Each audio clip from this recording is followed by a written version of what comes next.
And then you'll have moments later where you just break down and cry and you don't know what's happening, you know. At times, abantu bakufonele bakubuza ukuthi unjani, right, and then all of a sudden you break down, you know.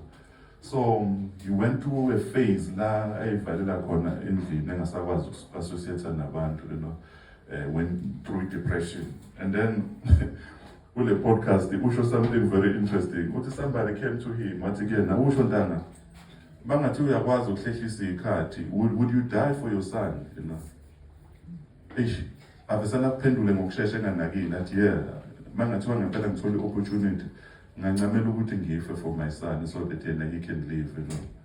And then the same person obuze lo mbuzo bese ethi, would you live for your son? There was a second question and it hit hard on him. I'm shocked. It's okay. I easily said I could easily die for my son if an opportunity were to present itself. And then the second question is, would you live for your son, you know? Because I realized, and I am alive, but the challenge is I am struggling to live.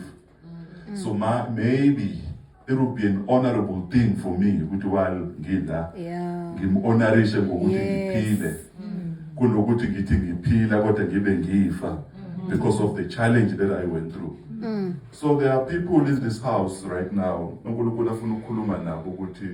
yes, what you went through was so painful, it destroyed you, but the question is, are you willing to live now? Because now the thing happened and then I say, ilimaza ukuphila kwakho. The question is, are you willing to live going forward with God?